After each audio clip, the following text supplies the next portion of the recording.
और भगवान राम में भी मेरी बड़ी आस्था है, बांके बिहारी में भी बड़ी आस्था है। जब भी मैं वहाँ, जैसे मैं राम मंदिर गया या आज बांके बिहारी मंदिर गया, तो वहाँ जाते ही मतलब मुझे इतना, मेरे आंखों में इतना ज़्यादा आंसू, रोना आ जाता है, कुछ कहना नहीं। और आज कुछ समय से, अभी पीछे 2 महीने से लगभग, जब मैंने ना मतलब मैं बहुत ज़्यादा एक डिप्रेशन में कुछ फैमिली कारणों की वजह से जा रहा था, तो मैंने सोचा कि ध्यान लगाने की कोशिश करूं कि उससे थोड़ा नकारात्मक भाव ख़त्म होंगे। तो जब मैंने ध्यान लगाना शुरू किया, ऐसे मैं आंख बंद करके बैठता था, तो जैसे आमतौर पे लोग जब आंख बंद करके बैठते हैं तो उनको अंधेरा छा जाता है आगे, पर मेरे साथ ऐसा नहीं होता। जब मैं आंख बंद करता हूँ ना, तो मैं मतलब जैसे ब्रह्मांड दिखता है मुझे, ऐसे लगता है कि मैं कहाँ, क्षीर सागर, भगवान विष्णु दिखते हैं कि माता। आपका ध्यान सही है। हाँ जी। और ऐसा मैंने है कि देखो, कंफ्यूज ना होइए। और देवता चित्त न धरई, हनुमत से ही सर्व सुख करई। तो देवताओं को चित्त में रखना नहीं चाहिए, हाँ जी। भगवान को चित्त में रखना चाहिए। देवता अलग होते हैं, भगवान अलग होते हैं। देवता कितने हैं? 33 कोटि। हाँ जी। और भगवान कितने हैं? भगवान तो एक ही है। एक है, एको ब्रह्म द्वितीयो नास्ति, ईश्वर हाँ जी। एक है जी तो उस एक का नाम ही नारायण है। जी। वह नारायण, जब प्रहलाद पर संकट आया तो हमारे भगवान श्रीमन नारायण प्रहलाद के लिए नरसिंह बन गए। जी। फिर त्रेता युग आया, रावण का अत्याचार बढ़ा, तो हमारे भगवान नारायण रावण जैसे पापियों को मारने और धर्म की स्थापना करने, मर्यादा की स्थापना करने के लिए हमारे नारायण त्रेता में राम बन गए। फिर द्वापर आया, कंस का पाप बढ़ा, गीता को प्रकट करनी थी, तो भगवान श्रीमन नारायण द्वापर में कृष्ण बन के प्रकट हो गए। कलयुग आया, कलयुग के आखिरी में हमारे नारायण भगवान श्रीमन नारायण कल्कि अवतार लेके प्रकट होंगे। समुद्र मंथन हुआ, पहाड़ धंसने लगा, तो हमारे भगवान नारायण कछुआ बन के प्रकट हो गए, पहाड़ को धारण कर लिया। भगवान को लगा कि राजा बलि पर कृपा करनी है, तो राजा बलि के लिए वामन भगवान नारायण बन गए। तो भगवान नारायण के अनेक रूपाय विष्णवे प्रभु विष्णवे, भगवान के अनेक नाम, अनेक रूप, अनेक लीलाएं हैं। कंफ्यूज ना होइए, चाहे राम राम कहो, कृष्ण कृष्ण कहो, नरसिंह कहो, सबका मतलब एक ही है। एक है। रही बात हनुमान जी की, तो हनुमान जी ने जब छाती फाड़ी तो कौन बैठा था भीतर? भगवान राम और माता सीता। राम। तो राम कौन है? नारायण। तो शंकर जी कौन है? सॉरी, हनुमान जी कौन है? शंकर जी। शंकर जी भी सदा भगवान श्रीमन नारायण का ध्यान करते रहते। जी जी। तो हरि हरि और न भेदा, और गुरुजी हरि हर में कोई भेद ना मानो, राम कृष्ण में कोई भेद ना मानो। क्या समझ में आया? पहले बताओ, कंफर्म कराओ, क्या समझे? यही समझ में आया जी कि हरि जो विष्णु नारायण है वो ही सब कुछ है। हाँ, अब कंफ्यूज नहीं होगे? नहीं जी, अब नहीं करना। अब क्या जपोगे? नारायण नारायण श्रीमन नारायण। और गुरुजी जैसे कि ना, मैं एक दिन ऐसे बोलो एक बार, श्रीमन नारायण। श्रीमन नारायण। ठीक है। गुरुजी, एक दिन मैं जैसे ध्यान में बैठा था ना, तो मुझे मतलब जो आभास हुआ बैठे ऐसे, मतलब जब मैं आंख बंद करता हूँ, जैसे अभी मैं बंद कर लूँ ना, तो तुरंत ही मुझे सब कुछ दिखने लग जाता है। तो ऐसा हुआ कि जैसे मैंने माँ काली का रौद्र रूप देखा, और उनका रौद्र रूप चल रहा था, और इसी में मैं उसको देख के डरने लग गया, मुझे कंपन होने लग गई मेरे शरीर में। और इसी के साथ तुरंत थोड़ी देर में ही उनके रौद्र रूप के आगे चारों तरफ मयूर पंख मुझे नजर आने लगे, और उससे फिर मुझे शीतलता मिली। और फिर माँ ने मुझे कहा कि मेरा मंदिर बनवाओ, ऐसा उन्होंने कहा। ठीक है, तो आप सामर्थ्यवान बने तो एक मंदिर छोटा सा बनवा के पूजा करिए। मंदिर का मतलब है कि ईंट पत्थर का मंदिर नहीं, अपने मन को ही मंदिर बनाओ। ये भी इशारा है कि मन को मंदिर बनाओ, ईंट पत्थर का मंदिर ही नहीं होता, मन को भी तो हम पवित्र करके मंदिर बना सकते हैं। और गुरुजी, एक सवाल मैं राष्ट्र के लिए पूछना चाहता हूं। पहले जो समझ में आई, मन क्या है? मन मंदिर है। मन मंदिर है। मन नाला भी है। हाँ, अगर गलत जिसका मन गलत जा रहा है वो मन नाला है। जी जी। और जिसका मन भगवान में लगा है उसका मन ही मंदिर है, और उसी मन मंदिर में भगवान प्रकट हो जाते हैं। जी जी। अब आगे एक राष्ट्र के लिए सवाल है मेरा। जैसे कि हम जब भी अपने धार्मिक स्थलों पर जाते हैं, पिछले साल अभी भगवान की ऐसी कृपा हुई कि पिछले वर्ष मेरी जब से शादी हुई है, मैंने बहुत सारे तीर्थों के मुझे दर्शन लाभ हुए। तो सबसे पहले शादी के तुरंत बाद हम गए बाबा विश्वनाथ बनारस में।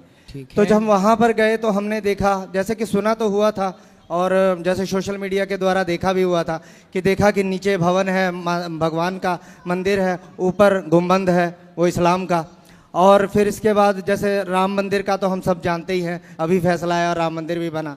और आज यहाँ भी जब मैं मथुरा में श्री कृष्ण जन्मभूमि पर गया तो वहाँ भी हमने देखा कि नीचे मंदिर है और ऊपर वो मकबरा सा बना हुआ है। तो मतलब और जहाँ भी हम जब भी अपने धार्मिक स्थलों में जाते हैं, हिंदू धर्म के किसी भी धार्मिक स्थल में जब हम सब लोग जाते हैं तो हमें ऐसा वहाँ पर जाके ना थोड़ा सा हीन भावना आ जाता है। वो हीन भावना अपने धर्म की वजह से नहीं आता, धर्म की वजह से तो हमें गर्व होता है, अपने पूर्वजों पे भी गर्व होता है, लेकिन आज की जो समाज में जैसा स्थिति है हिंदुओं का, उस वजह से हीन भावना आता है कि 100 करोड़ से ऊपर की आबादी हमारे विश्व भर में होते हुए भी सारे हिंदू समाज की, और हमारी ये दुर्गति है कि हम अपने मंदिरों की सुरक्षा के लिए हमें सुरक्षा बल की तैनाती करनी पड़ती है। जबकि यही जब हम देश के और भी देश दुनिया में और भी जितने भी धार्मिक स्थल हैं अलग अलग धर्मों के, छोटे से अगर एक सिख धर्म का उदाहरण आप ले लीजिए, हम में से ही निकला है और 2% के करीब उनकी आबादी है पूरे देश दुनिया में। अगर वहाँ आप जाओ तो वहाँ भी उनको भी इस चीज़ की ज़रूरत नहीं पड़ती कि उनके धार्मिक स्थलों की सुरक्षा कर्मी कर रहे हों।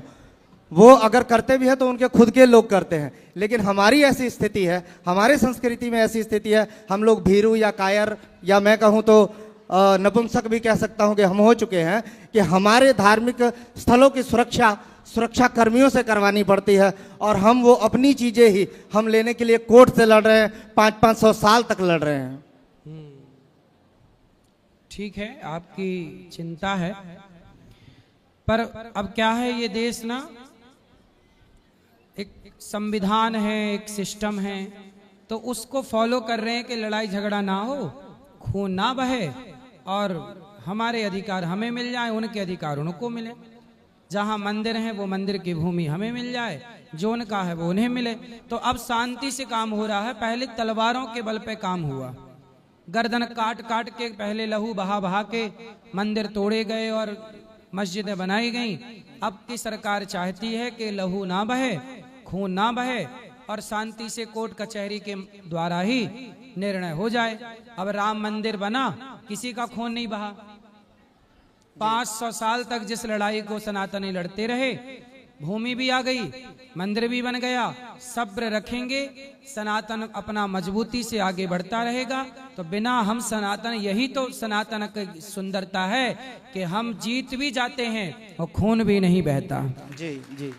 और महाराज जी, मैं आपका धन्यवाद करना चाहता हूँ। एक मिनट जी, आपका धन्यवाद इसलिए करना चाहता हूँ कि जैसे मैं असल में सही मानिए ना तो मैं बाबाओं को नहीं मानता, लेकिन हाँ, जैसे कि कुछ बाबाओं को आज के समय में बहुत ज़्यादा मानता हूँ।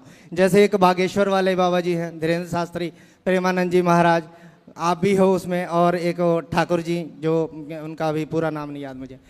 तो वो इसलिए वो मानने का एक कारण भी है। एक ये कि दान तो सभी लेते हैं। जैसे हमारे देश में लाखों मंदिर मठ होंगे, बड़े बड़े संत हैं, तोंद निकाल के बैठे हैं, लेकिन उनमें से कोई दान तो सब ले रहे हैं लेकिन उसका इस्तेमाल नहीं करते।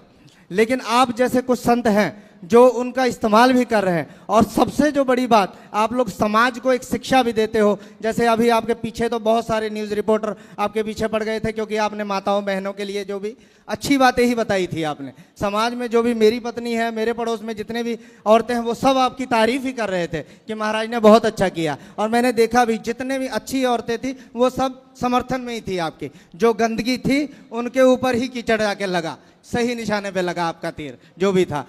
श्रीमन नारायण। बिल्कुल, जय श्रीमन नारायण। राधे राधे गुरुजी। जी गुरुजी, मैं हरियाणा से आई हूँ।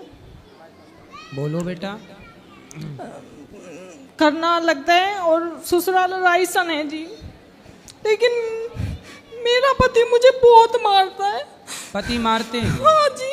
कहाँ से हो आप? करनाल? हाँ जी, जिला करनाल, गांव रायसन। रायसन। मुझे पी के बहुत मारता है। और मेरे 2 लड़के हैं जो वहीं पे रह गए। तो आप यहाँ आ गए? हाँ जी। मैं तो उनको बताए कि आप यहाँ आ रहे हैं? नहीं, सबको पता है मैं कहाँ हूँ, लेकिन वो मुझे कह रहा है कि अब अगर तू अब गई, तेरी गिट्टी में बुड़का मार के तुझे जान से मारूंगा। जब मैं वहां से भागी थी, जड्डों के दिन थे। तो किस बात के लिए मारते हैं वो? क्यों? दारू पी के मारता है जी। मैं उसे रोकती हूँ कि दारू मत पीकर कुछ खाने पीने की चीज लेकर आ, जिससे मैं भी खाऊं और मेरे बच्चे भी खाएं, लेकिन वो ये बात नहीं समझता। बस मुझे रात को 2 बजे के बाद मुझे बहुत मारता है। और पिटबुल का कुत्ता बांध रखा था, वो खोल देता था जिससे कोई मोहल्ले पड़ोस का मुझे छुटवाने भी ना आए। पिटबुल का कुत्ता था जी, 8,000 का लिया था। उसने गंजा बेचा, उसमें भी मैंने इसका सपोर्ट करा क्योंकि मेरा धर्म था अपने पति की रक्षा करना। लेकिन उसने मुझे बहुत मारा जी।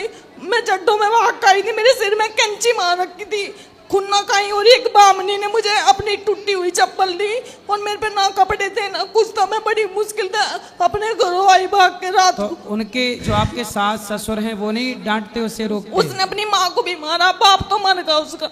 वे 2 भाई हैं, एक बहन है उसके। तो उसके भाई लोग समझाते नहीं है? नहीं, वो सबको मारता है। उसने अपने भाई भौजी काट रखे थे, वो वहां पे पृथ्वीराज चौहान की मूर्ति के नीचे किराए पे रह रहा है। बहुत बुरा है जी, बहुत मारता है मुझे। मेरे दोनों लड़के वहीं